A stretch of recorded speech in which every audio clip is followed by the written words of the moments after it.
Chat, good evening. Happy Wednesday. Welcome to another Scrim School ScrimCast. I am your host, Bobby Socks. If this is your first time here, what this is the first hour or so.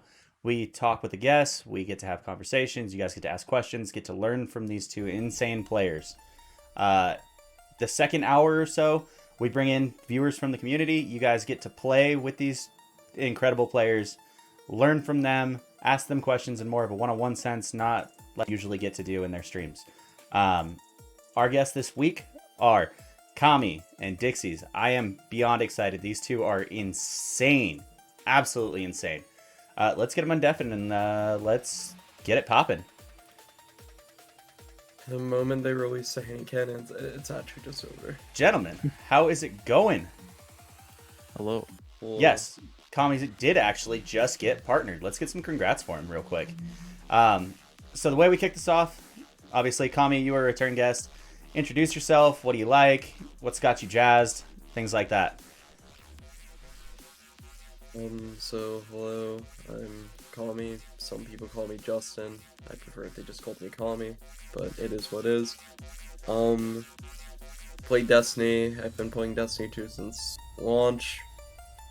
Game's alright, Stasis, it's definitely changed my opinion a bit. And, Alundrum's pretty cool. Just waiting for the 140 buff and, we'll be good. Ooh, 40 buff. That'll be fun. Alright, Dixies, who are you? What do you do? What do you enjoy? My name's Dixies. I stream Trials Help on the weekends. I play Destiny and multiple games, but mainly Destiny, and also, like Kami said, games in kind of a weird state where gunplay feels nice besides 120 hand cannons. I feel like those need to be reworked, but and also Stasis is kind of ruining PvP at the moment for me, but yeah. True. Alright, we'll definitely get into those tonight. We'll definitely dive into the whole Stasis and 140s and 120s and all that fun shit. Let's start off, for those of you that, or those of the viewers that have not attended, or for you Dixies as well, what is your main class and loadout type? Kami, do you want to go first? Sure. So, I've played basically every single class in the game at a high level. It does not make a difference to me. More recently, I've been sticking to Warlock, just mostly due to how strong Chaos Reach is. Like, it's absurdly strong. But once again, I'm not afraid of branching out to anything. Like, you put me on Hunter, I'll put in work. Put me on Titan, I'll put in even more work. Mainly for me. Oh, go ahead. No, no, I was gonna say I still remember right when Stasis came out, we had Kamiya on and he jumped on his behemoth, and holy shit, he just steamrolled through teams. Didn't you get 2 annihilations back to back in a single super? Yeah, with the same super, and I don't know how that wasn't a sign for people to go, maybe Behemoth is worse than, the Warlock super. Right. It was pretty bad. And now people are just finally realizing. Yeah, now it's finally adapting and adjusting to it. Alright, Dixies, who are you? What do you play? What's your main? I started off this game on Titan, and then I actually went over to Hunter, and now I'm on Warlock right now because of Stasis doing carries on the weekend. I kind of need to be able to get out of all the freeze bullshit that happens in this game, so Icarus Dash definitely helps with that. It like True. Gets me an out all the time a lot. I also feel like I can't really run any other subclass because if I do get hit by a dust field grenade per se, I can't really jump out of that, or else I'll just get shurikened or hit by another ability in the game. So I got to be able to get out. What do you mean? All Titans have to do is punch to get out. Yeah. Not to mention they can Warlocks fly can across make the map right now. Yeah, they're pretty zoomy. Let's roll into that actually. How are you guys feeling about, obviously, I mean, you both play Trials. How are you feeling about it? Do you think it's still way overpowered? Do you think the tuning is better? Have you figured out ways to beat it? Behemoth? Anything, Stasis in general. I mean, my best. I'll let you go, Dixie. Yeah, my best my option right now is go to Top Tree Dawn, just like I said, because I can get out of. A lot of people are running Dustfield grenades more now because of. I don't know why, but they buffed the grenade.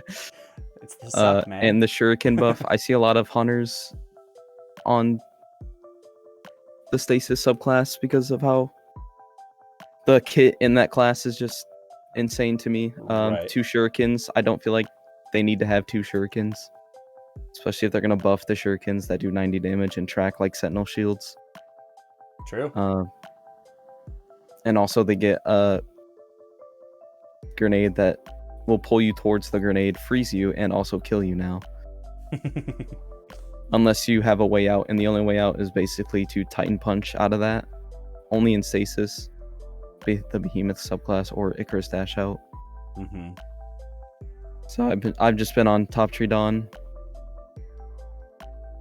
Yeah, I feel that.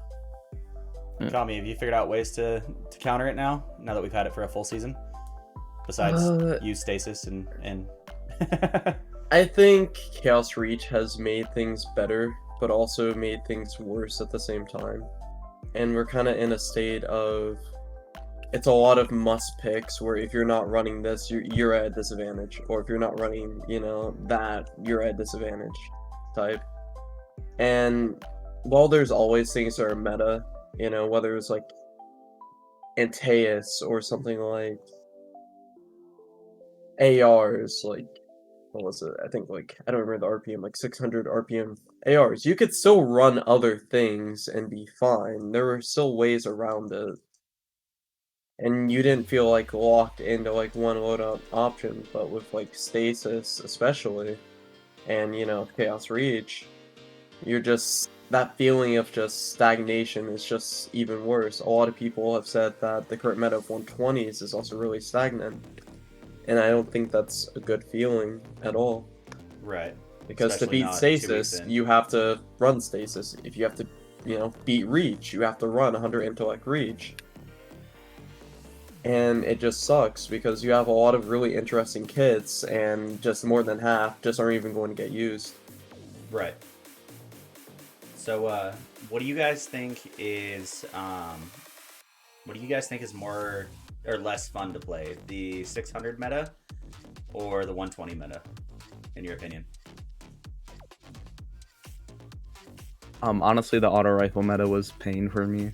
That was I did not enjoy it at all. Mainly because it was a lot of like pre-firing spray and pray. Mm-hmm. And with the bullet magnetism in this game, you could shoot behind people behind walls, and I'd get shot behind walls a lot, I felt like. And it was just like curving bullets for me. Curving bullets? Huh. I don't think I've ever heard it played like that. I know a lot of people went with the ricochet rounds just for the wall bounce annoyance, Well, that too. Like Hardlight, when Hardlight was meta, it was. Oh god. I hated it. Dude, it would kill you. Getting like double 6 damaged. Yeah, just and the because, double damage. He just had to shoot a wall, and they made Anomaly like the second map of the week. That was so bad. That was so bad. Yeah, and also that too. Like you could get ricochet rounds on Summoner, and you could still just like shoot walls. I'd get killed by that sometimes as well. It wouldn't be often, but Yeah, exactly. people would have overflow. People would have overflow perk procced and just hold it down. Dude, just spray. Yeah. They're like, I think there's someone in this lane. You're on the other side of the map already. Yeah. They're like, I think there's somebody over here. Maybe. But if there's not, I'm just going to lay into my entire clip and call it good. Yeah. Kami, what do you guys had? What do you think was the better meta? 600s or 120s? So, well, 600s definitely frustrated me. It was a lot of ease of use and so on.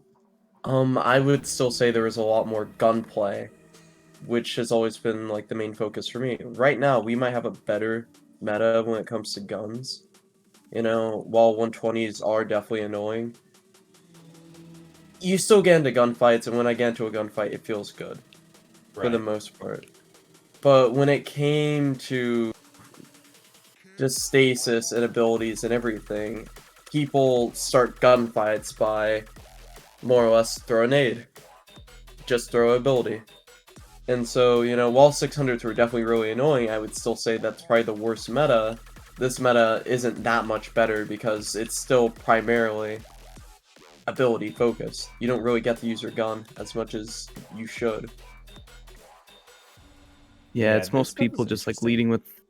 A lot of times I'll find myself in a fight and people will just lead with a shuriken banked off the wall or a grenade, and I'll get slowed. And even like when you're slowed, your handling and stability just gets. It's terrible. Yeah, I would say getting slowed is worse than getting frozen. Yeah, I don't know. When I get frozen, I kind of just put everything down, and I'm like, well, I'm here now. yeah. So what? Obviously, if you obviously we don't really have much say, but if you could walk into Bungie tomorrow and change one thing about stasis to make it balanced, what would it be? Eliminate the freezing factor. Okay. I think slowing. I mean, slowing was like, in my perspective, technically already in the game with spectral blades, but that was only on one class, right? Yep. Now it's on all classes. And it's no matter what, like Warlock, Titan, Hunter, you're able to slow someone now. I think Hunters should have one shuriken. Dustfield grenade. I think it shouldn't suck you in towards the grenade. You mean you don't like getting sucked? No, it's awful. Because like, I mean, I'll be one shot, try to hide behind cover, gain my health back, but I just get grenaded, and you can't do anything about it unless you have, unless you're running a specific class, Behemoth Titan or Top Tree Downblade, and are possibly able to Icarus dash out of it, or punch out of it. And it's just, I feel like with stasis, there's a lot of limiting subclasses. Like, why would I run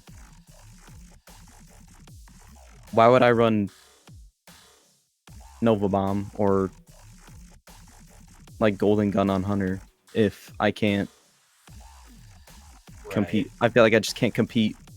And you can to an extent, but I feel like you're just gonna get ability. Their kits are way better.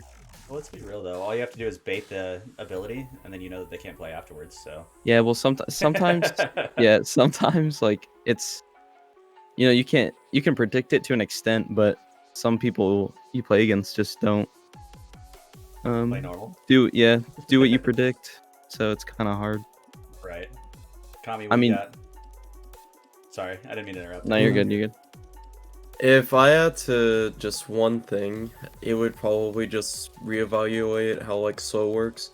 I think freezing is pretty annoying, but I think the potency of like slow, because it's just gonna happen a lot more, especially with stasis hunters. You could just take something like Hunter Shurikens, look at, okay, why do they have two if they're doing that much damage? 90 damage per Shuriken, especially in trials. There were some people who I ran with, they were like 1260. If they got hit by two shurikens, they were just dead. They weren't frozen, They weren't slow, they were just dead, Right, and there was nothing they could do about it. And so I'd be questioning, okay, why are they doing so much damage, and why is this the easiest thing in the world to hit? Why do they have this much, aim assist / ricochet factor? I can throw two shurikens down a hallway, and there's a high chance I either get 1 or 2 kills. Maybe even a team wipe. Well, that was after the buff. The buff made it ridiculous. The buff is even before you could still throw like a dust field and just throw a shuriken. That's an instant kill. True.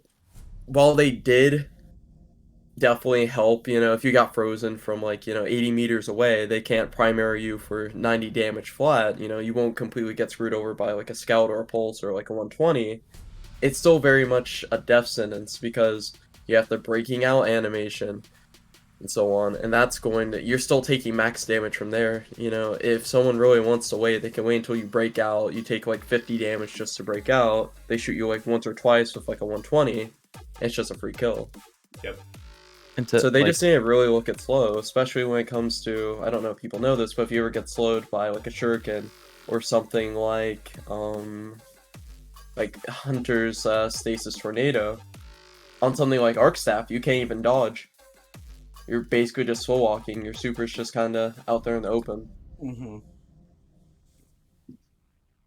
To add on to that freezing, like far away too, if you get frozen with a glacier nade, like far away, all you have to do, if you're running like a sniper, you can just pull out your sniper and shoot the crystals. They're dead. Yep. Because of explosion, which is, I've done that multiple times, and I feel like it's very cheesy. I'm finding that the Glacier isn't near as effective this season as it was last season, though. It's not as bad, but it's not going to stop hunters from kind of doing the wombo combo of either flying in at you or, oh, he got a little too close to me. He tried to close the distance of his shotgun. I'm just gonna throw this nade and I just win the fight. Right. Dixies, you feel the same? Yeah, I still feel like the nerf to the fragment whisper or whatever it's called. Yep. I still don't feel like it was enough because you can still just kill a super with one glacier nade and shatter dive. Yeah, you shouldn't be able to kill a super with that. I With feel two like with buttons, stasis, initially there was a lot of outplay potential, but it's just kind of, it's like Power Fantasy cranked up to the max. Right. Space Magic go burr. Yeah. I feel like if they are gonna keep two shurikens in the game too with hunters, I feel like one shuriken shouldn't free or slow you. Should just do the damage, and then if you do get hit by a second one, you'll get slowed. Okay. So like take out. I just want the Interesting. freezing to be That's taken out. Because a lot of times I hear a lot of people say, take out the slow, let the freeze happen, but shorten the freeze timer. Like, in a guarantee breakout and say 2.5 seconds, you know? So I feel like slow's enough though. In PvP, like when you're fighting somebody, you know, you having the thought of you could have done something, but you literally can't play the game because of the game. It's very frustrating. Yeah, the common one that I hear is take out slow unless altogether take out slow, and then if you get frozen, it's a 2.5 second guarantee breakout, and it forces a little bit more movement play, and you kind of have to play it a little bit closer, and you're not freezing somebody across the map and then sniping them. Obviously, you think that would work? I wouldn't be opposed to really anything. Just slow in its current state, freezing in its current state. It takes away from the gunplay aspect of Destiny, and it kind of gives me like similar vibes to what D1 Year 3 was, which was just very heavily ability dominant. If you had a sticky, you would just win the gunfight. It didn't matter if they got 2 primary shots, they can throw a sticky, and either win the fight or just trade. I think that's really ridiculous. That's all it takes. Agreed. I definitely agree with you. I like to hear everybody's viewpoints on it, because everyone's got it a little bit different. You know, you guys have one, like Cool Cheese had a really big one, and it was the non-slow. But it's kind of cool to hear them all. So I got to dive back a little bit. Lycan asked a question. He says, you think of reworking shotguns to cap the range at 7 to 8 meters, but they can kill very effectively within that range, as well as replacing quick draw with appropriate perks on pellet-based precision and aggressive frames. So you couldn't get quick draw on precision or aggressive. You could only get it on lightweight or rapid fire. See, I'm actually for less oppressive. I'm actually for, because they're slowly removing quick draw from special weapons as is right now. I feel like after this season, because they even removed, you can't even roll quick draw on Astral now anymore. I saw that. Because they changed the perks, and Fellwinners is getting sunset this season, or after this season. I mean, you can still get quick draw on like Retrofurious and on I think Retold. Yeah, I think you can get it on a Retold as well. But that's a precision frame. Yeah, they're not. I mean, Fellwinners maps people, and I feel like people more use that as a primary than anything. True. I see a lot of people just able to run in and pull that out really because it has quick draw in it, and just pull it out and just kill you. Yep. Same thing with like. Though? I cannot get a kill with Fellwinners. I don't know what it is. I can't. I leave someone one every single time I use it. I actually switched off and went to CQC for that reason. Yeah, sometimes I think my Felwinters is broken too. I just want to dismantle it, and I think it's despite being the most consistent shotgun, it's one of the worst feeling shotguns in the game. Right. The CQC I've heard I've never used or used the shotgun more than probably 2 games, so I don't know how the feel of it is, because I personally like it. That's what I've heard. Like I'll watch people use it and it looks good, and sometimes I'll even get mapped by it and when I'm playing, but yep. I don't think I'll ever swap off. It gives you the lightweight buff too, the movement buff.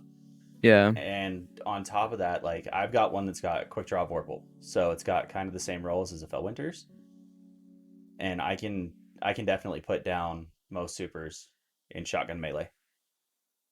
But now that there's obviously exotic hand cannons that are worthwhile, I'm actually diving a lot more into my Astral, so which is a great thing to roll into. What do you guys think? Have you gotten Palindrome yet? Have you gotten the bottom dollar? How you feeling? I have gotten the bottom dollar, not a pal yet though. I got a Palindrome today, and I'm actually currently using it, and it's pretty good. It gives me Hawkmoon vibes, basically next to no recoil. I'm sure if I just plugged in the sticks for like a game or two, I'd get the same nostalgic feeling from like D1. Right. Just like how comfortable Palindrome felt. I still need to farm And I one. guess this is like a slightly different tangent, slightly separate from bottom dollar. I think bottom dollar, I think the Charles hand cannon will be great in terms of variety for 120s. But it goes into like 2 problems, right? And I'll just start with like problem 1 when it comes to Palindrome. Is that while it's an amazing feeling 140, because it's the 140, it's not really going to see much use. It's not really meta, and it's not the first time we've seen things like this happen. I mean, Thin Line came out back in like year 2 of Destiny, and it wasn't good until like year 4, because 110s, well 120s now, basically saw next to no changes for like the longest time. Yep. But it's kind of like, why introduce a new gun, or not necessarily new, but iconic gun, and then it's kind of like introducing something like Thorn, and then not having it be the best that can possibly be. Why would I go for a Palindrome outside of the possibility that they get buffed back to the lethality, or rather the ease of use that they had back in D1? Okay. When I could just easily use like a 120. Right. And basically immediately see, more or less get like a return on, investing my time into like grinding a Nightfall, or, in this case Gambit, or getting lucky in Trials. So I definitely think 140's a buff, either 2 head 1 body or 1 head 2 body, just to keep up with 120s. If they want to stay with if they want to keep the same time to kill values and same ease of use that they have currently. And I guess second thing, when it comes to quick draw, and I guess the shotgun question, unless they either nerf quick draw, which I don't think would be very healthy for the game, removing quick draw just makes it so that people who do have it are at a bigger they're at a bigger advantage than people who just don't. Okay. And I don't think that's healthy for the game at all. I think quick draw speeds up the game a lot more, and while it does make shotgunning a lot easier, there's also a very, very big skill ceiling when it comes to just quick swap glitching or quick draw glitching. Just knowing when to have your shoddy out. Some people start out gunfights with, they have their primary out, then swap to their shoddy, or they start with their shoddy, then swap back to their primary. I think quick draw is a really, really good perk, and it'd be better if it was just intrinsic, kind of like Icarus and like so many other things. Which, if it was intrinsic, just by default already in the game, all guns had really good handling. Mm-hmm. You wouldn't be running into those must-have perks, because right now, we're just kind of chasing the same archetypes of guns, like 120s, 140s, whether it's, shotguns, snipers, it doesn't matter. you're still looking for rangefinder. You're still Right. looking for ricochet rounds. You're still looking for the same perks. I don't know. By Dude, Killing just Wind is such a nasty perk. That's Killing so Wind is underrated right really now. nice. It kind of it falls into the same problem of why would I choose that over something like Quick Draw? Why would I choose something like that over Rampage? It's hard to get people addicted to new perks or even willing to try them if they're taking the same slot as already pre-existing, basically seen as god perks. Got it. And that, well, do you think that God perks are designed by larger streamers that kind of push it harder? Partner Kami. I 'Cause would how say often it do you kind of get just comes questioned? down to things like Quick Draw. I would say it's a no-brainer. Why wouldn't Right. you want your gun to feel better? Someone make an argument, I might like Killing Wind, or I might like Subsistence, or I might like Outlaw, or whatever. Ugh. And that's so good, but obviously, I would say things like God perks make a much higher difference at like a higher level, where you're competing against some of the best of the best, and those quality of life benefits that you will always notice, not those situational benefits. That's why sometimes I would even just opt for, Quick Draw Snapshot over something like Quick Draw Rampage. True. Because with Rampage, it's situational, I have to get a kill, and even if I get a kill, there might not be a second or third person there, where I can actually take advantage of it, or if I just, choke the shot, I kind of wasted it. But with something like Snapshot, I notice the benefits immediately. I'm always going to be benefiting from things like that. And I think a lot of that just comes from what people think feels good. But also, to add on to what you're saying, I definitely agree that, content creators, streamers, top players, I think it definitely does kind of push, like, a meta perk. I guess, perks are a meta. But I would still also say that people would kind of reach those conclusions on their own from just what feels good and what doesn't. Right. Yeah, Just from definitely. testing and everything. True. I 100% agree. So I saw two things on Twitter today, and I definitely... Hold on, I need to remember the second one. But the first one was in regards to 140s to make them more competitive in this meta. Word's hard. It's been a hell of a day. The one that I saw was bump the damage perk on 140s to 75, a crit. Do you think that would balance it out a little bit more? So you'd be two head, one body? Correct. It'd be a 2 head, 1 body, so it'd be 75, 75, that's 150, plus a body, which could be, 40. And that still puts you at 190, right? Well, you have to think about the resilience base. Because I think they need to nerf 120's damage to make it that, so it'd 2 head, 1 body. And then it'd be, it's already resilience based if you can get 2 tapped now, but you have to run a high resilience, right? Right. And they've been trying to push high resilience for a while. The stasis breakout on ice was based off of your resilience. Yeah, and then it comes to that factor and the factor of you'll see Titans now running Titans and have high resilience, and they'll get the most benefits because they can. I run into that all the time in trials. Yep. So they will always have a shield up, and they can shoot through it. You mean like ZK and Frost and... even those guys start running it now. Yeah, the Rito shield. Exactly. That's what I always see. I always see the top guys running it, and then immediately after, it's like the entire environment's the same. Yeah, I think 140s, personally, for me, should stay where they're at, and 120s need to be nerfed. Okay. Because I don't think a 140 should ever 2-tap. True. Unless you proc Rampage ×2. Do you still feel that way with the new Scout that came out? I don't know if you've seen the damage perks on that. Yeah, that's like a more you have to hit a crit. It's like Hawkmoon, but right. it'll chain. Hawkmoon, I don't really proc the perk much because it's the last bullet. Right. But you can 2-tap. Is that resilience based too, or is it a for sure 2-tap? I haven't really played with the weapon. I don't even have the weapon yet. So it's a for sure. I've seen a couple people test it. I've seen one person. Oh man, who was it? Fuck, I don't remember now. But they had charge with light ×2, and their first shot was 90 to the head. The second shot was 110. And then DFP did it with weapons of light, and it was a 200 to the head immediate. for shot off. So I think even with resilience up, that's still insane. I'd have to test it because I don't know the damage numbers on it yet. Yeah, that's I've only just what I seen was how seeing. it looks and how it shoots. That's definitely what I was seeing. Kami, have you gotten it yet? I've gotten it, and it's more or less. It kind of falls into the same category as like most scout rifles and guns like the Messenger, where they're really fun, they're really good, but because of map design, you don't really get much benefit from using them. A lot of the maps cater towards hand cannons, and with a 120 hand cannon that kind of covers all those ranges, all those sweet spots. There's not really much of a reason to see myself like ever running a scout, even if the gun's like insane.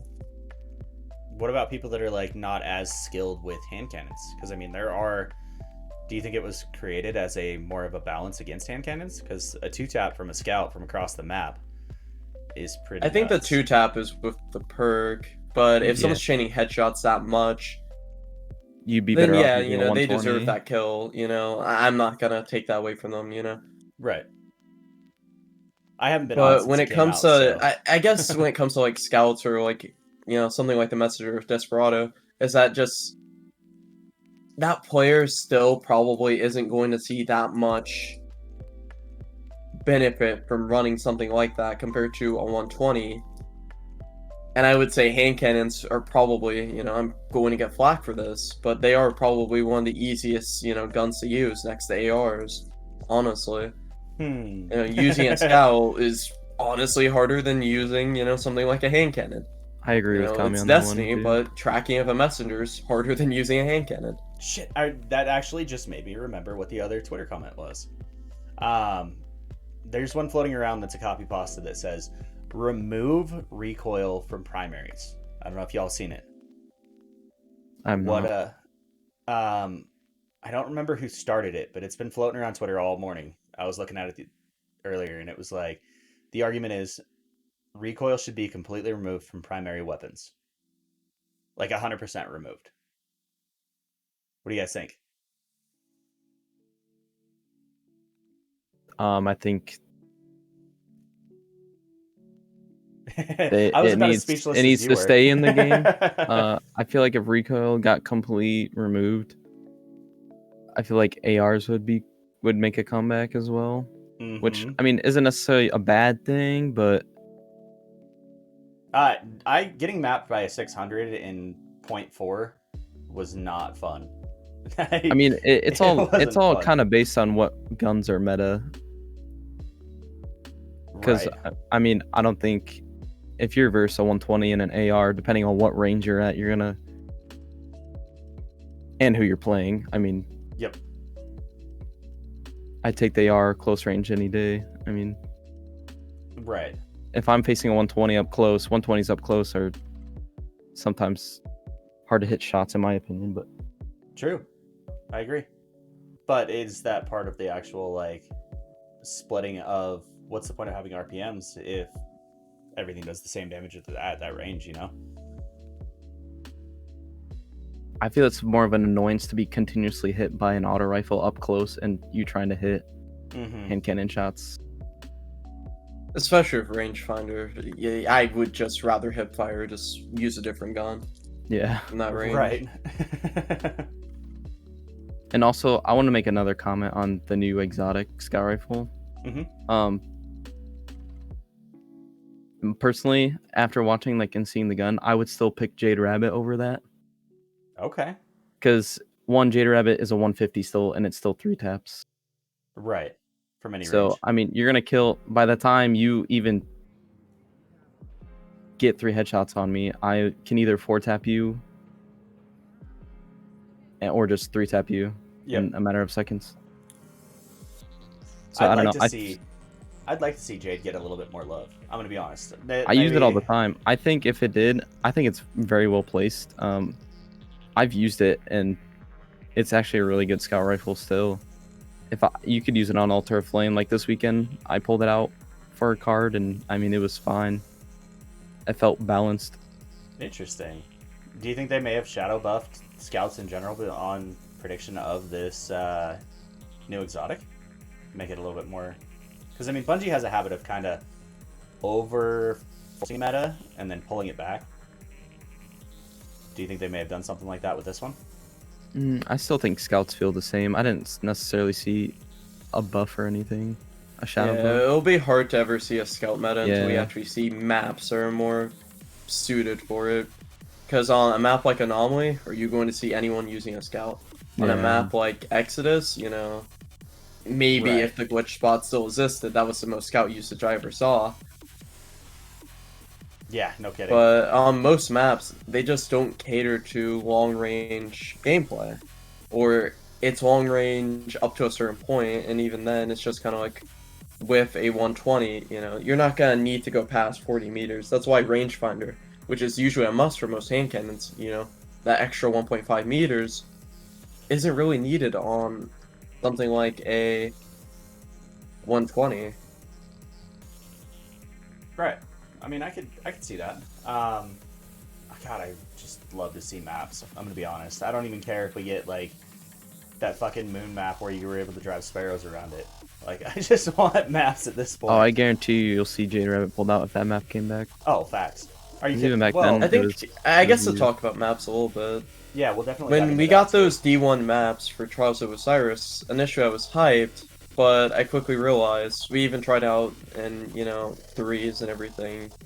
We tried playing Exodus and tourneys. People hated it. A lot of people said, "Oh, it's because you guys haven't played it. It's because you guys haven't played it." Exodus comes around in Trials. It's really not that much better. And Yep. so we have maps that, were loved in D1. They come over to D2, and it's not the same. And I think it's mostly, a lot of people don't know this, but people really don't like playing Burnout when it comes to threes or scrims, and it's just because Burnout plays really awkwardly. Agreed. Especially with, things like Icarus Dash, things like, hunters being able to bounce their head against, like, a ceiling and move at the speed of, light. Not to mention the luck of the spinning wheels. Like, Yeah, that'll win you a can't gunfight or really lose you a mantle on gunfight. some things. It's just D2 is such a different game from D1 when it comes to movement alone, FOV, just the potential things that you can do. And it also doesn't help that the maps aren't scaled to D2 at all. There it is. So I was waiting for that. We had Pantho, Leg, and Wyvern on here, right? And the conversation of maps came up. And I think Wyvern actually explained it the best that I've heard so far. What are your guys' thoughts on it? He said that the maps that were created in D1 were created for console FOV and FPS. When they were ported over to D2, the map size didn't change. So we feel like we're moving across the maps a lot faster, and they feel like they're a lot smaller because of that. Do you think that that's part of it, or do you think that it's just them changing little things on the map that don't play as well? That's the thing. So that's why people prefer something like Dead Cliffs or even Endless, although I would say Endless it feels more like a D1 map. But say Dead Cliffs and Javelin feel a lot more appropriate because they were built from the ground up to be made for D2, and they also were built with, okay, we're adding Destiny to PC. Things like Burnout, things like Exodus, things like Anomaly, they weren't built with, okay, we're gonna have a PC version, we're gonna have an FOV slider and everything. It's just, I wouldn't say it's a lack of foresight, but it's more so, you would think in hindsight, when they saw Burnout, when they did testing, when they tried to port it through, played it and everything, they would have realized, that this kind of plays a little weird. This plays, a bit differently. Right. And had they actually scaled the map, things like Burnout, things like Exodus, things like Anomaly, they would be welcomed. And that's why, I see a lot of people go, oh, bring back Asylum, bring back Asylum. And I'm just kind of like, it's not going to be what you remember. And that Yeah, I was was the just about that to was say what they that. said too. Yeah, they said that Asylum is not gonna play how it did on D1 because of the FOV change and stuff. And I mean, every system now has FOV change, So even I console think- is starting to experience it. I still think if they did bring it back, it'd play fine on console due to movement. Okay. But Explain.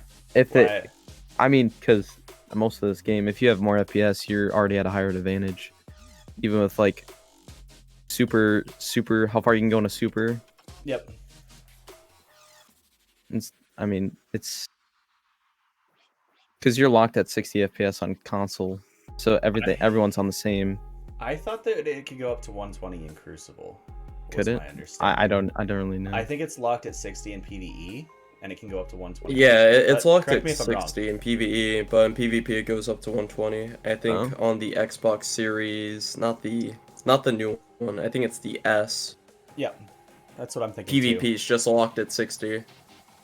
It doesn't go up to 20 or 120. That's but the another- Xbox Series X, like the actual next gen, goes up to 120. It's like weird. And that's why I'm so. It does hit 120. But I mean, everything's going to go towards that by the time we get into Witch Queen. I have a feeling they're not going to support. You know? You talking about crossplay? Yeah, it's gonna be a case Yeah. of D1 where they just cut off support eventually. But Yeah. at that point, even though they're really afraid of doing Destiny 3 and they want everything to, be in Destiny 2, kind of like how, it would have been better if everything was in Destiny 1, we'd be playing on hardware that was like, let me look it up. When did the PlayStation 4 come out? It was like 20. Call of Duty Ghost time. Yeah, it was like 2011, So maybe PlayStation 2009. 4 release. So 2013, we'd be playing on hardware from 2013. Basically, a game built for the PlayStation 4. Like, even though the engine's gone through Yikes. plenty of revisions, changes, like, it doesn't matter.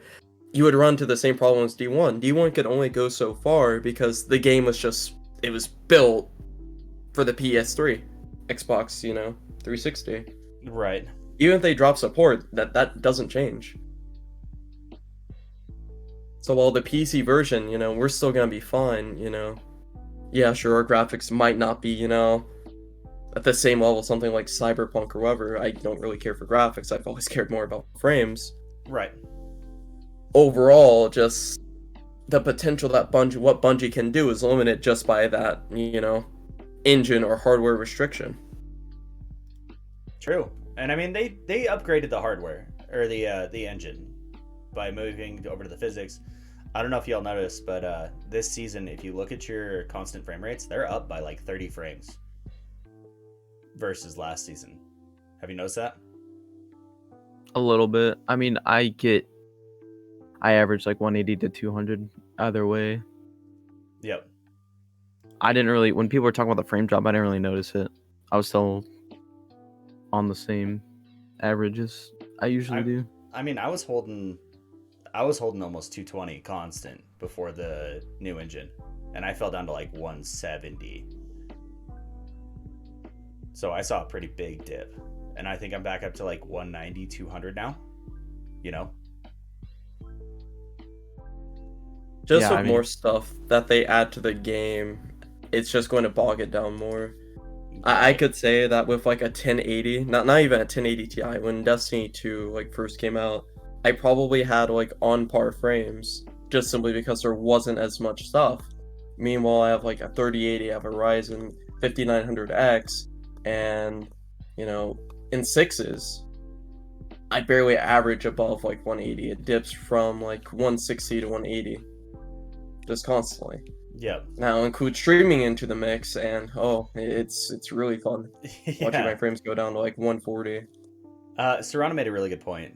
She said lighting engine change dropped a giant brick into the clockwork of frames. So when they added the lighting engine to light up the environments more, obviously that's more of a strain on your GPU.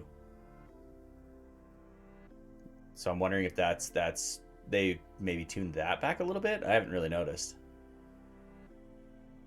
I'm just glad that it's fixed a little bit, Yeah. Swifty asked, with the current sandbox, if stasis was completely removed, what do you think PvP would be like? Probably the best gun meta we've had in a while. Do you even feel that? It wouldn't be Forsaken, but it would be up there definitely.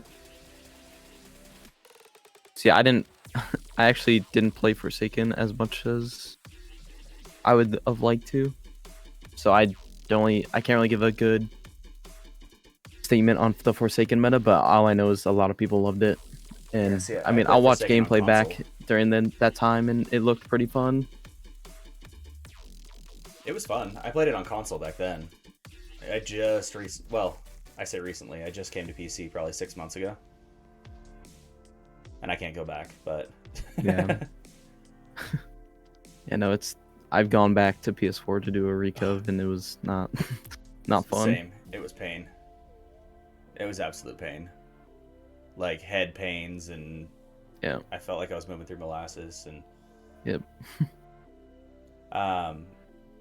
Actually, I don't think I've asked this. When did you guys get into Destiny, and what brought you to this franchise? For me, I actually had the game. I played D1 as soon as it came out, beta as well. Played it a bit, didn't really get into it. I feel like mostly because I didn't have anyone to play with. But so I used to play. I was really into Call of Duty back then when D1 came out and stuff. So I mostly just played COD when the game came out. So like I missed House of Wolves and all that and Crota. And then Gotcha. ended taking King. I picked it back up because it looked interesting. So I picked it back up. Started watching streamers play it, and I actually used to be really bad at this game. Like I was the 0.5 asking for Trials help back then. Right. And yeah, I just started watching streamers and found a streamer. He got me more into the game, just like anyone else would, if like a content creator. Right. And then yeah, I just started streaming from then too. I mean, I picked up the game, wanted to get good at it, Okay. and just grinded from Taken King. You missed the dark time. Dude, the House of Wolves era was pain, man. That's what I've heard. I've been in this since the alpha test. I have the first look alpha on my PlayStation, and that shit, just like I've played all the way through. It is House of Wolves was still probably the worst expansion I've ever been through. Really? Yeah. Kami, when'd you pick it up? So I've played the game since next to launch. I didn't play in the beta. I remember, what was it? I think it was like the summer of 2014. I was just like watching Twitch, everything. I was like looking to take a break from a game that I was playing at the time, which was Team Fortress 2. Really nice PC game. Just wish Valve did more of it. And I think it was like Professor Broman who was streaming the beta, and the game looked really similar to Borderlands. I really loved Borderlands. I was like, wow, this game actually looks pretty cool, pretty, good, and everything. And I was wondering, okay, so is this coming out on PC? Is this coming out on PC?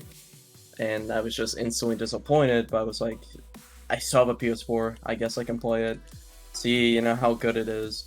And, at launch, I'll admit, I had next to no idea what I was doing. I completed the story, had no idea where to go from there. Right. And it was just a really shitty feeling because, I see a bunch of people going, yeah, I hit level 25. I'm like, how do I even hit, like, level 25? Like, what do I do? I'm just doing strikes. I'm not seeing any progression. How do I get legendary items and stuff like that? And it wasn't until Dark Below, and I guess when I actually bought myself, like, a headset mic, finally did VOG. It was, like, the week before Dark Below, actually. Okay. I just did VOG, one of my friends, who also had, like, a PS4, basically, carried me, he bit the bullet and everything. And it was a really fun experience, and, while he quit, I still decided to keep playing. And I've been playing ever since. So I've played all the way, I would say, Dark Below to Age of Triumph and D1 Year 3. I just didn't quit until they removed Special. That was when I was just kind of like, okay, I don't know if I sign off on this. I'll just wait until Destiny 2, I guess. Right. And Destiny 2 came, and honestly, if Overwatch was not in the state it was, I'm not sure if I would have played it as long as I did. I feel that. I'm actually on the same boat as you, Kami, because I was also playing Overwatch and when D2 came out. and then it You was know, Mora was about to come out, and yeah. just I was like, might as well bite the bullet. Can't be worse than this. And I really enjoyed the double primary meta. Surprisingly, at least on PC. Interesting. Because I've heard a lot of people say they hated the double primary meta. The biggest issue with it was just the time to kill. So Yeah. the mini multi combo was all you saw. On console, for sure. On PC, you had a lot more variety. You saw people using hand cannons, SMGs. You saw, whether it was Right. like Uriel's gift or like anything. It didn't really matter. Dude, I remember the Uriel's People gift used run. everything. That shit was nuts. Ramsey asks, how are you two such fucking goats? Nope, that is you. Nope. Ramsey is a very talented player, very talented streamer. I You guys fucking love seriously Ramsey. need to watch him. He's one of my If favorite you guys people. haven't already. Yeah. I love that man. He's a very Ram's the genuine homie. dude. We've had him on here once or twice now, and I fucking love that guy. He's so wholesome. Yeah, no, I've gotten to know him more. I've actually been playing with him a lot on the weekends, and it's all fun all the time. Mm-hmm. Very wholesome, very funny. Yep. All right, so let's take a tangent a little bit off Destiny real quick. Well, I mean, kind of. Obviously, you guys got your inspiration for streaming. Who was your inspiration starting out, and who do you kind of try and model yourselves after, if anyone, or do you try and completely original across the board? I don't really model myself after anyone, I would say, but person who did get me into streaming, a longtime friend. It was back in D1.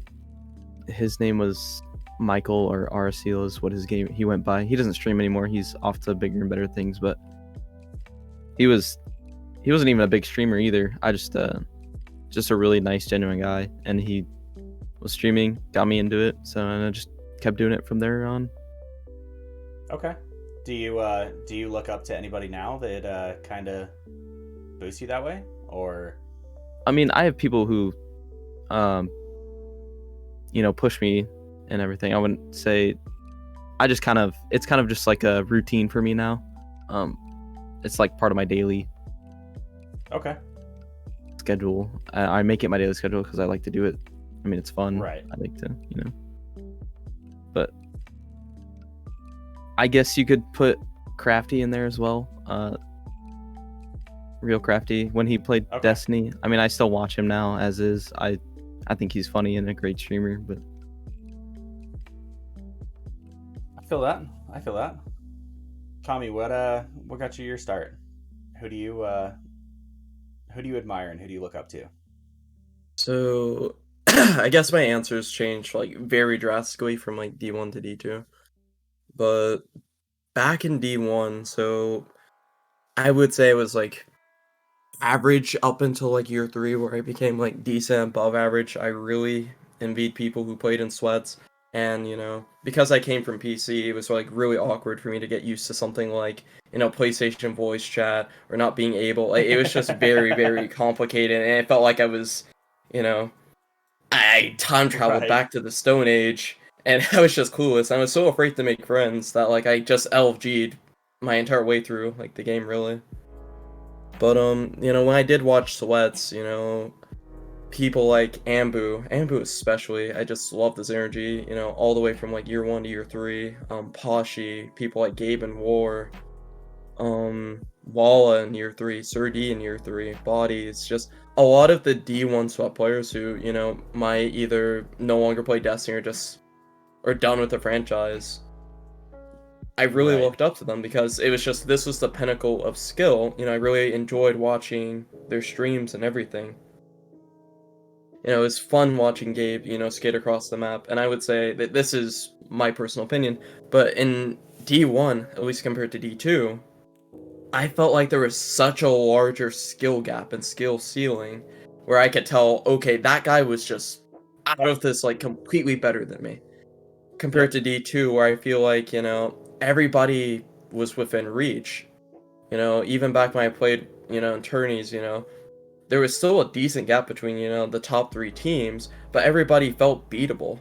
Meanwhile, if I played in a tourney in D1, it felt like unless I'm playing, on point and my teammates are playing on point, we just aren't beating this dude. I'd be happy to take even like, a game off them. That's because you're nuts now, man. That's why. Not really, insane, but I bro. guess Both when of it you comes are. to D2, I don't necessarily have like an inspiration or anything that particularly got me into streaming. A lot of my friends pushed me to stream, just be consistent, and believed in me when I just couldn't believe in myself. I don't really have like anyone to like name, like I guess like Onyx and Potato, obviously, Boy, Okay. Red, just really everybody in my friend circle. That was They've wholesome just as been fuck, really by the way. supportive, and just that literally inspired me more than like any individual player ever could. That was wholesome as fuck. That's I'm still just grinning at the fact that you got a partner, because I remember sitting in your stream like a week ago and I was telling Dixie about this offline, where you were thinking you weren't gonna get it and you were like super down about it, and a week later you get that check mark, and dude, like I honestly, I'm genuinely still surprised from it. I'm stoked for you, and I want to see Dixie's get it too, because both of you guys are not only insane players, but you're fun to watch. You really are. Um, and for those of you that are viewers, like if you guys haven't watched these two individuals, I recommend it. Holy, like the next time, make sure to go follow, turn that notification on, and the next time they go live, go watch them. They're insane. They're active with chat. Like, it's worth it. I promise. Yeah, Dixies has especially come a really, really, really far way. I did not meet him until basically last year. I think it was like playing with Fusters, and I think I met him around the same time as I met like not Nerve and Act, but basically that entire friend group. And Dixies is a really genuine dude, really cool guy. Got some banger tweets, to say the very least. Uh, Um, he's just a really good dude, really good player. And if you guys just ever want someone to watch, if I'm ever offline, even if I'm online, just watch him. Does trials, does everything. Used to play Face It before, just kind of plummeted. Appreciate it, Kami. I That's the hope you're least I can blushing do. right now, Dixie. I really do. He just giggles. Kami had a pee race with me, so I can vouch for the interactive. Okay, okay. I don't know what that means, but probably not gonna dive into it. um, fuck. I lost my entire train of thought reading that, Chubby. Thank you. I think we were talking about like inspirations and everything. Right. Thank you for reeling it back in. Um, so where do you guys see yourselves going? I mean, Destiny's 7 years in. Do you think that this is going to be your hell or high water, or are you looking for something a little more engaging? I mean, I'm. It comes to the point of like where I'm kind of comfortable playing Destiny right now. I still enjoy the game, so I'm gonna keep playing it. The thing that makes it enjoyable for me right now is playing with chat and helping others. The times I can't count the amount of times that I've had just genuine excited reactions when people still till this day go flawless. Just puts a smile on my face, and knowing I can help somebody out, try to make their day or something. Okay. Makes me. It feels good. I've been playing other games too. I mean, my goal right now, push Destiny as much as I can. Gotta start somewhere Right. if you're gonna push for other stuff. But that's mainly Okay. I mean, I don't really have any other games right now that I want to grind really. So I've just been kind of, if I'm not playing Destiny on stream, then I'm either with friends or family. Really. Right. I mean, I recently just did pick up Cold War though, and playing that, it's been fun. But yeah, I'm just gonna keep streaming Destiny. I mean, weekdays are kind of hard for Destiny right now because I'm a PvP player and content, Right. and I mean, there's not really content for that. But That's true. I mean, there is though. There's gilded titles now for Unbroken, stuff like that. Kami, what are you feeling about it? And then keep it rolling. I mean, if you asked me this a week ago, it'd pretty much just run Destiny until, I guess partner, but I guess since that somehow happened, um, answer, I kind of have to think about it differently, but Surprise, I'm a Valstro now. I mean, it's good to have more flexibility when it comes to playing games. I still want to respect, the community that got me here. Sure. So I'm not going to drop Destiny 2 like anytime soon. I might not play it like every single stream, but Yeah, you gotta play what you enjoy, though. I mean, Dixie's made a great point. Like, that's the same reason I'm playing it. But pretty much. So I'll probably try Apex again. I'll actually really want to get back into it. I really want them to release like a TDM game mode because that's the biggest thing holding me back from just full sending, just maining Apex. right, Because it's still a BR, and I've just always hated the randomness of BRs. dude, I It hate didn't matter if it BRs. was like That's how I am, PUBG, too. H1, I don't know. No matter how good those games were, it was just always something that bothered me. How you feeling about something like Halo when it comes out in the fall? You guys looking towards it?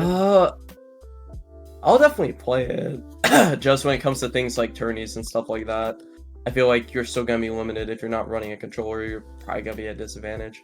I don't know how much they're going to tune M&K versus controller, but seeing Master Chief Collection where I if mean, you weren't right. running controller, it was just kind of like, why were you playing?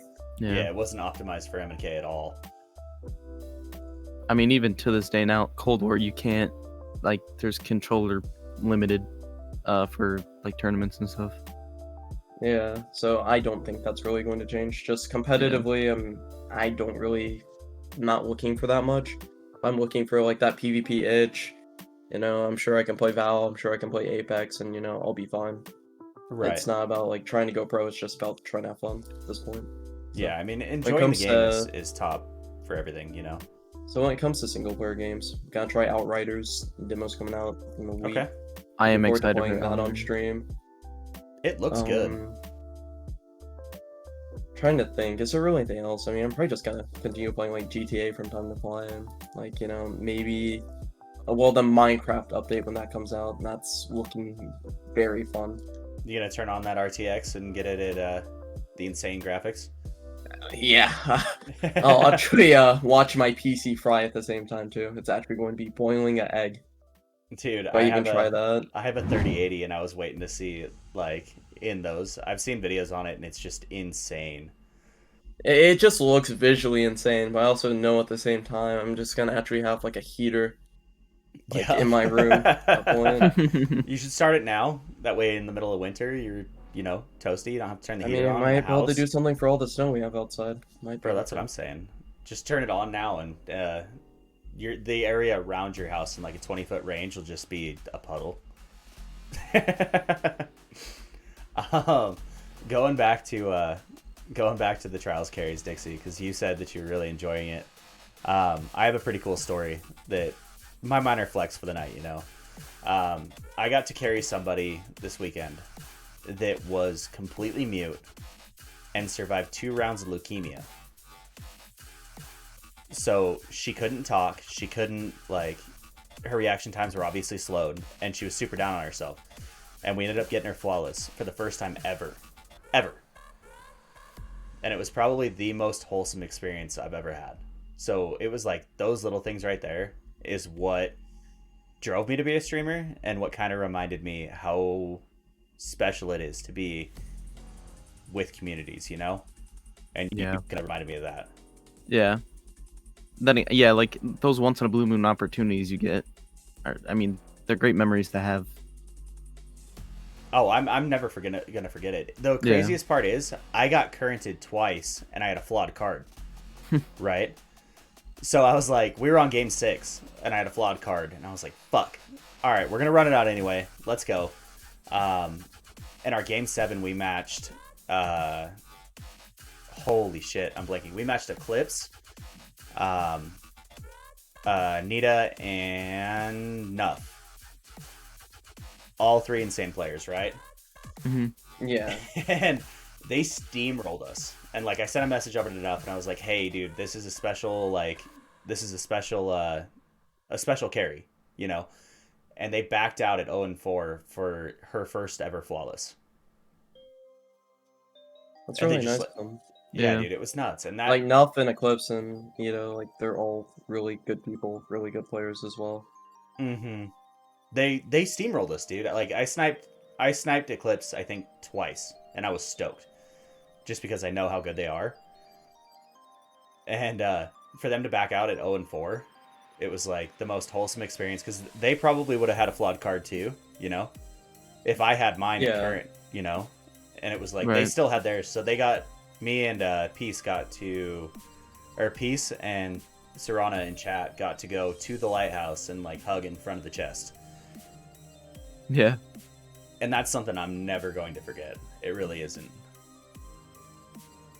Kami, Yeah, your last stream is nuts. It's so like.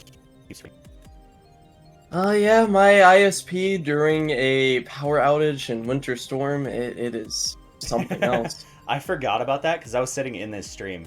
I forgot that you were just super skippy. Yeah, it would be normal 1 second, and then like, next second it's just, just like that. It's Dude, actually instant froze. watching a PowerPoint slideshow. Slide 1, slide 2, like. I don't know if that's worst. I went through, I don't know what even was the problem, but my stream would always crash around 2 hours, so I'd be streaming for 2 hours, it'd go down, and then I have to start it back up. No internet, like the internet didn't go down, it was just my stream crashing. It fixed itself like a month later, but I tried everything, nothing worked. I'd call my ISP and they saw nothing. They even had people come out here and like try to fix it. Eventually I thought it was my router. I mean, but then it like stopped crashing at 2 hours again, so I don't know. Weird. What a trippy, Yeah, no, it's like really weird situation. That's nuts. And then I mean, my friend, another streamer, Lanza, if you know who that is, but he told me it was my OBS, and so I swapped over to. I use Streamlabs, and he told me to swap over to OBS, and it still would crash at 2 hours. So I never knew what the problem was. It almost sounds like you're being throttled at the 2 hour mark. They're like, you're pushing too much outbound. Cut him. I will never know.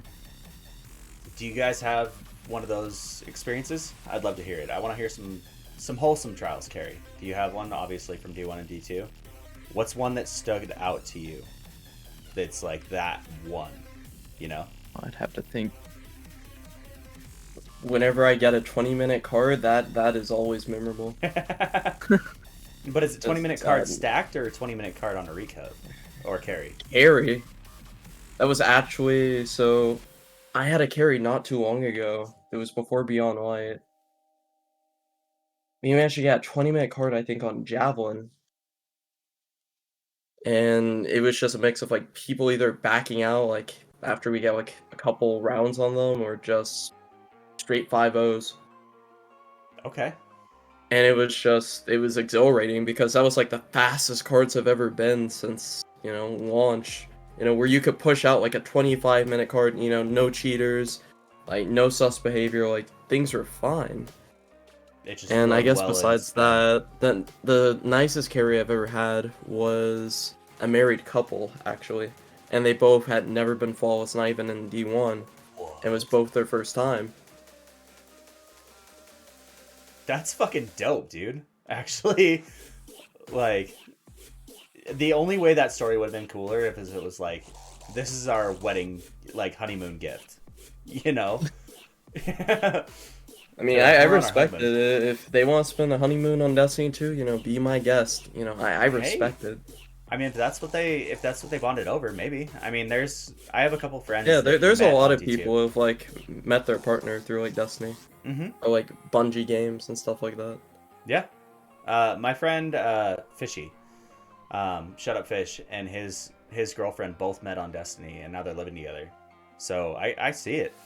I really do. It's wholesome as fuck. Dixies, what you got? We gave you time to think about it. What's your most wholesome Trials carry moment? I mean, I'd say I had one person. I mean, they've never gone flawless, and I mean, as soon as they won the raffle, they just would nonstop talk about how cool it is to be playing with me and the person I was playing with at the time. So I mean, they were just so nice, and I guess the whole card went smooth as well. I mean, we didn't. This was back in D1, like end of year 3, but yeah, no, they Hey, man, never for been that to flawless. So. For that to stick with you since D1, obviously it was pretty memorable. Yeah, That's worth holding on to. This is kind of reminders, like when you guys think about quitting streaming, or you're feeling like you're not, making the progress that you want, stuff like that, that you got to look back on. I guess that's what keeps me going too, and like gets me through the weekends. Sure. I mean, I respect it. I really do. I mean, those people, I mean, it really does make a difference on your mindset of the whole, what you're actually doing. You're not just, playing a game, you're, making somebody's day as well. Absolutely.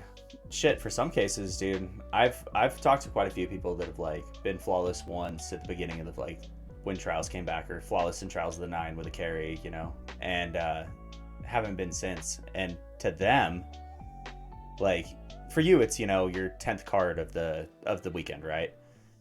But to them, they haven't been flawless in seasons, years, right? And that to me is way better than anything else. Yeah, another thing that sticks with you is like people will get so excited and they want to take a picture with you at the lighthouse, and Yep. I just smile at it because I mean it's because I used to be that person right? back in D1. Because I mean I remember having my little setup. I mean, it wasn't nothing too crazy. I was just playing on a TV tray in my living room with my PS4. That's fucking awesome. On a TV, and I was just, sitting raffles. Dude, that's amazing, actually. Because I didn't get into the streaming stuff until probably Forsaken, like maybe a little bit earlier. So I didn't watch any streamers. I was just a dog shit 0.8 KD back in D1.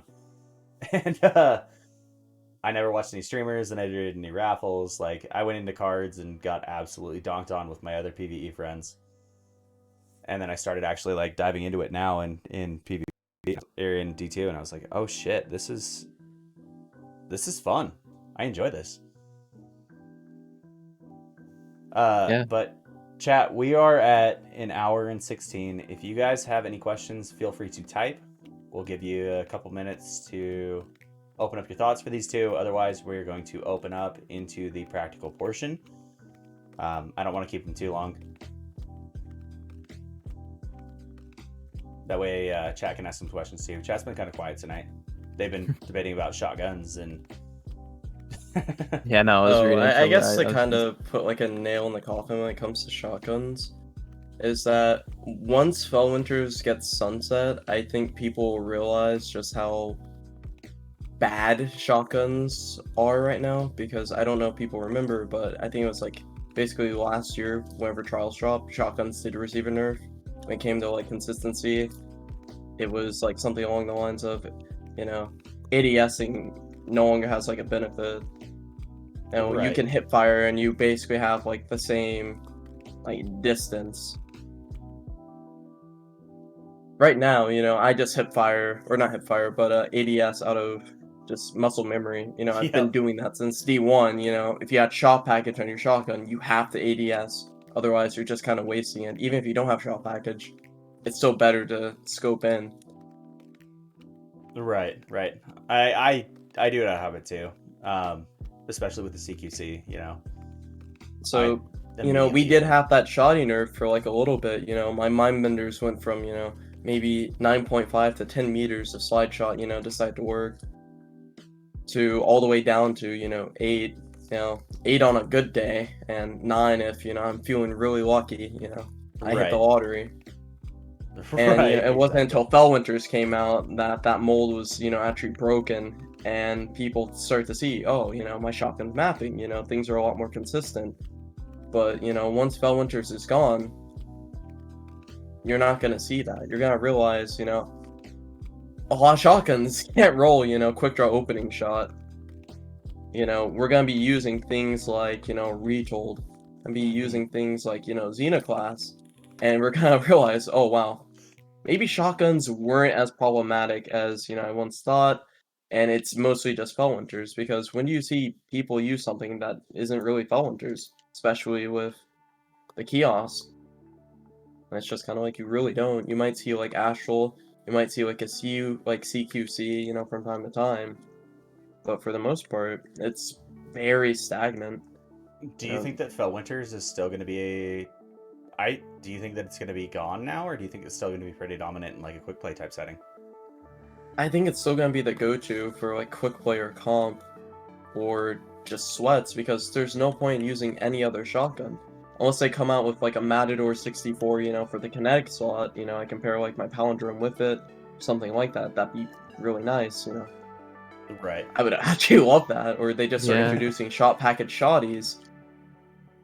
Unless they release like another perk combination of something like shot package, quick draw, opening shot, and an aggressive impact, there's just no point in running any other shoddy. Right. I would like to see some kinetic shotguns come out that are actually, usable. I mean, Astral's out right now. Hawthorne still to this day, I get shit on every once in a while, and I'm like, what just happened? No, Hawthorns to me just doesn't feel good.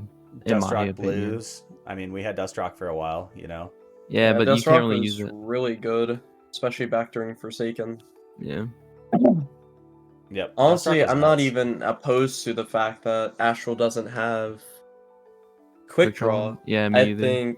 I think back then this was more so of a Forsaken thing, but you had a trade-off. You could choose Not Forgotten, which was an incredible primary, just best in class, just absolutely phenomenal. But you would have to use like kinetic, shoddy. Mm-hmm. That was still really good.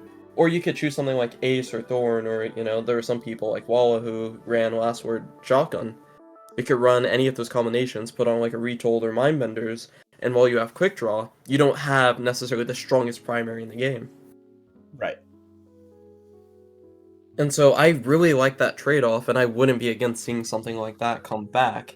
The only problem is that because Astral exists, and if you have like an older Astral with Quick Draw, you're always going to be at that advantage.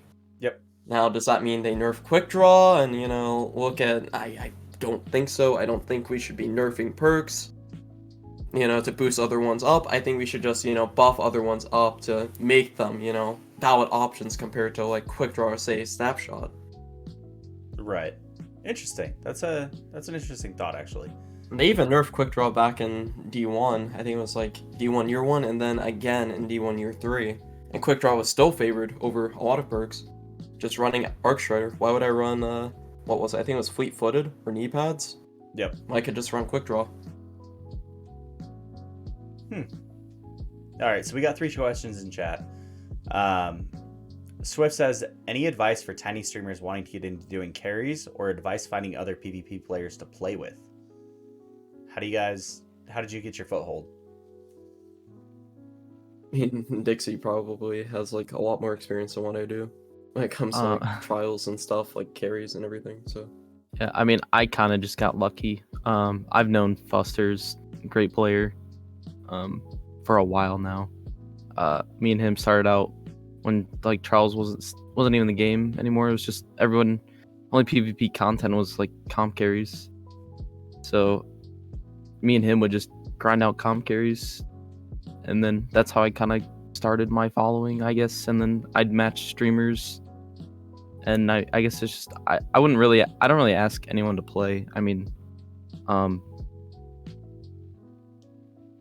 kind of just play with my friends or people I know with. Another player I play with his name is Exploding Muffins now, and he helps me a lot on the weekends as well. And like, I don't know if you do know about the whole Who Dares org that happened, but that really boosted of people who I played with, and I met a lot of people through that. Yep. But yeah. Yeah, I'm familiar with Who Dares. Yeah, and then that's how yeah. Unfortunately, stuff happened, but right. But I mean, you had no control over that. What can you do? That was some shit. Kami, you have nothing to add on that one?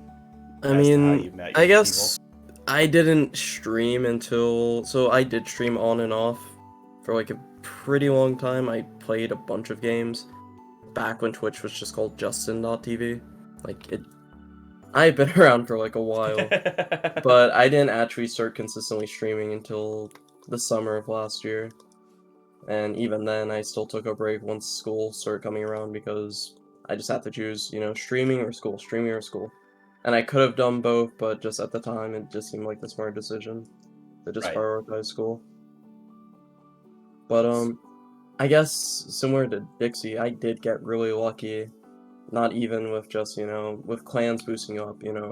I have a lot of good things to say about like Triple, Benny, Red Boy, like just everybody in IM. But not only that, just before that, really, I've just made a lot of, I guess, connections with people just from playing for such a long time, whether it's like Rebukin from Masenko, or I'm trying to think, there's just so many people. Divine Marksman, basically used to be my old clan leader, Bronzy, back when he played Destiny. I've just met so many people over the years, and that just goes a really long way in actually networking, meeting new players and so on. And so the biggest thing that I can say to like any new streamer, anyone who's tiny, just starting out, don't be afraid to, reach out to people, say, hey, I want to play with you. Find people and, similar situations. You don't have to, go up. There's no shame in just, it doesn't matter if you have like 10 viewers. If you see a dude with like 1, 2 viewers, even no viewers, he'd still be down to play. Like, nobody's gonna think less of you for that or like anything. It's a journey together. It's not something that you do solo, and I feel like that's a lot of people they get that misconception that, okay, when it comes to streaming, I can only help myself, or, I don't want to be seen as like, a clout chaser or like a writer or anything like that. When if someone wants to play, they're down to play. They're not gonna take it offensively, and people can always say no. I would literally game. And so for it's a just bucket of you chicken tenders. can't be afraid to shoot your shot sometimes. That's really it.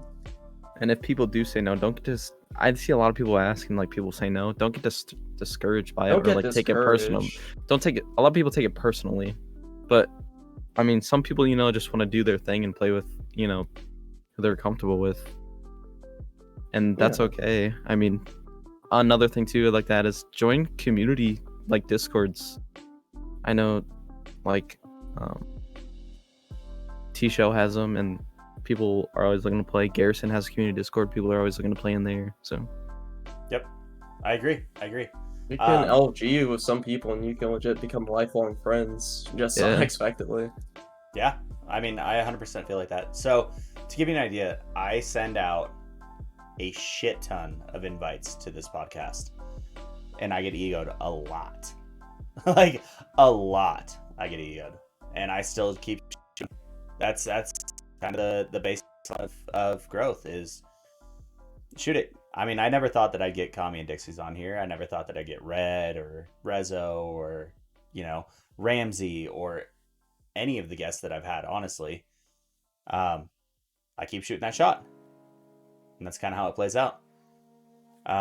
We had one more question from Serana, the one that I carried last weekend, actually. And I say carried, she held her own and actually clutched a couple rounds, which was huge. She says, my question is rather simple. Is there any way to ease into threes? I feel like I've reached all I could in control, and the thought of carrying another team as a solo is equal to a nightmare. I want to find some friends from other category, a way to learn to have fun again.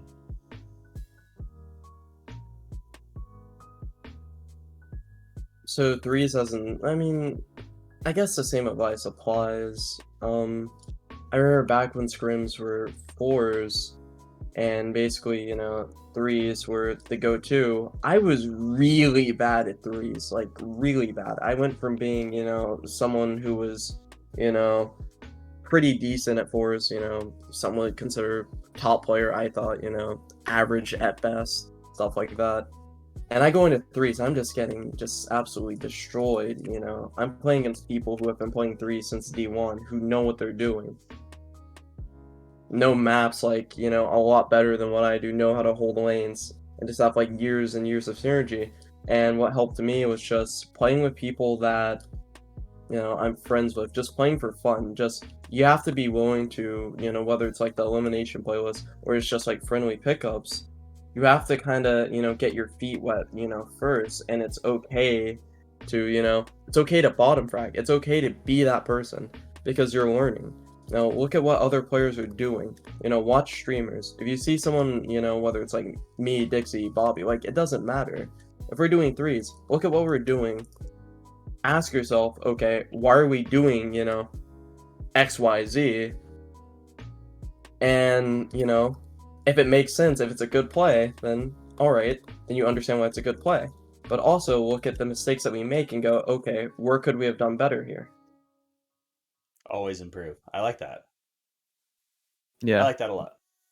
I mean, pretty much same applies to what Kami said. I mean, I still, to this day, I'll hop into threes and like scrim and I'll bottom frag as well. I mean, I don't, yeah, it's kind of like a bad feeling that, you're on the bottom of the leaderboard. Like, you don't want to be on the bottom. But I mean,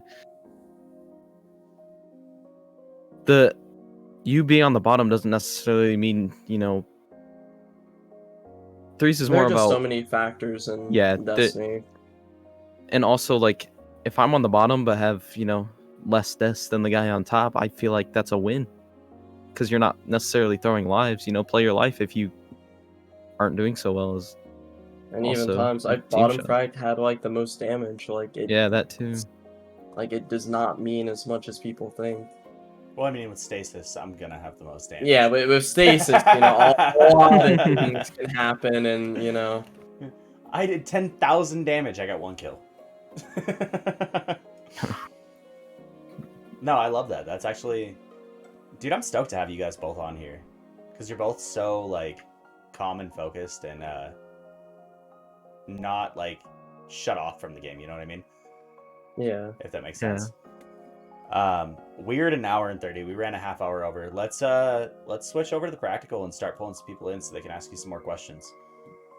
Sure. If you guys need to go use the restroom, grab a cup of coffee or water, chat can still type and ask questions and you guys can answer. And then we'll pick it back up in game. All right. Sounds good.